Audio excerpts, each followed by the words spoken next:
नवजात साहित्यकार, भारत इलाहाबाद की सामान्य नागरिक और गंगा पुत्री। मेरा ये प्रश्न है, संन्यास लेने के लिए जीवन में सबसे अच्छा अवसर कौन सा? नारायण। स्त्रियों को या पुरुषों को? स्त्री अपने लिए।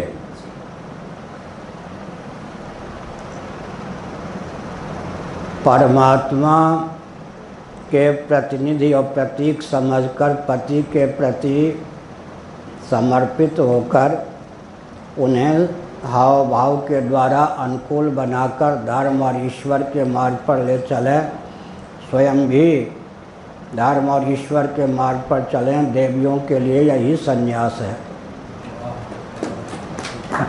घर फोड़ने वाला संन्यास, अधोगति तक ले जाने वाला संन्यास उचित नहीं। और मैं संकेत ही करता हूँ,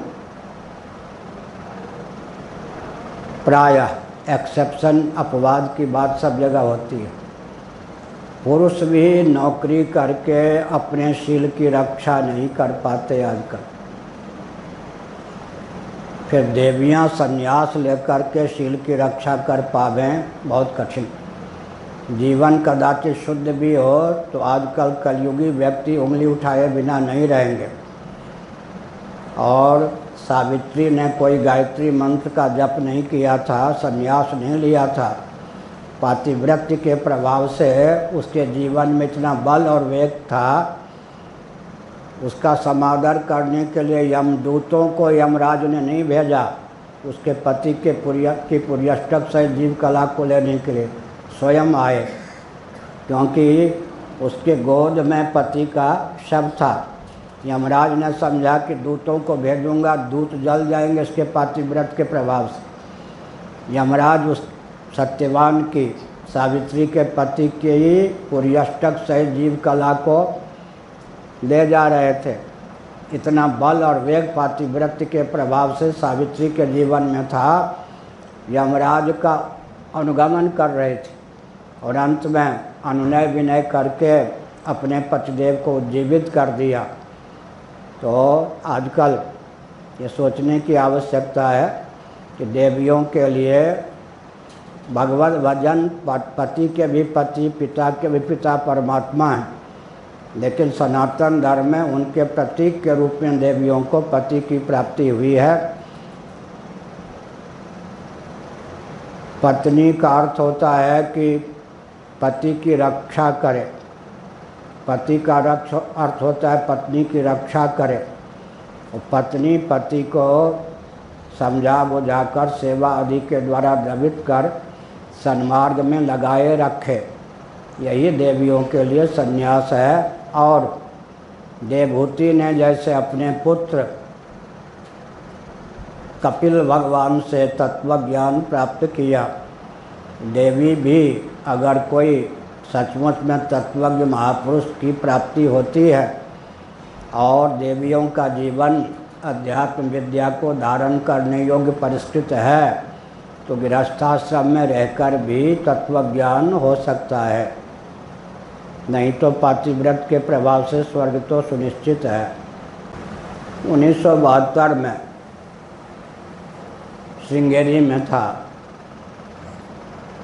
इस समय जो शंकराचार्य जी हैं, उनके गुरुदेव के सानिध्य में 87 दिनों तक रहा। उन दिनों ये विद्यार्थी थे, अभी जो शंकराचार्य हैं। लेकिन शंकराचार्य के 2 उम्मीदवार में एक उम्मीदवार ये भी थे, इनको पाला पोसा गया था मठ की ओर से। वहाँ की जो परंपरा है, उन दिनों ये पढ़ाए विद्यार्थी थे। उस समय जो शंकराचार्य महाभाग थे, 87 दिनों तक में उनके पद पर प्रतिष्ठित काल में श्रृंगेरी में था। लगभग 5 घंटे नित्य ही उनका सानिध्य मुझको सुलभ था। उन्होंने एक दिन बताया, उन दिनों में न तो मैं सन्यासी था और न शंकराचार्य, ब्रह्मचारी तो सब था ही। उन्होंने कहा, सुनो ब्रह्मचारी, गौतम बुद्ध ने अपनी पत्नी को भिक्षुणी बना दिया अपने पुत्र राहुल को भी भिक्षुक बना दिया। बाद में स्वयं गौतम बुद्ध ने टिप्पणी की, मुझसे यह प्रमाद हुआ। अब बौद्धों के मठ में विहार, बौद्ध विहार में देखा देखी भिक्षुणी सन्यासिनी भर जाएंगी और कालांतर में भिक्षुक पतित हो जाएंगे। तो मेरा जो अभियान था उसकी आयु 1000 वर्ष कम हो गई, मेरी ममता के कारण, पत्नी में ममता के कारण, पुत्र में ममता के कारण। यह गौतम बुद्ध की टिप्पणी अपने ऊपर है। इसलिए देवियों का ये शील पर कोई कटाक्ष न हो, भगवत प्राप्ति का मार्ग गृहस्थाश्रम में रहते हुए प्रशस्त करें, यही शास्त्र की आज्ञा है। संन्यास लेने के बाद जब तक उनको महामुंडेश्वर का पद न मिले, भगवान तो रह जाते हैं करोड़ों किलोमीटर दूर। अब यहाँ तक कहने लग गई हैं, मैं क्यों नहीं शंकराचार्य बन। एक भारत के देवता हैं सन्यासी, बाद में पता चला उनकी चेली नेपाल में आ गई, बड़ी गोरी चट्टी, और बहुत दूर से आई होगी मुझसे मिलने, लेकिन उस आई थी क्योंकि आप मुझे शंकराचार्य बना दीजिए।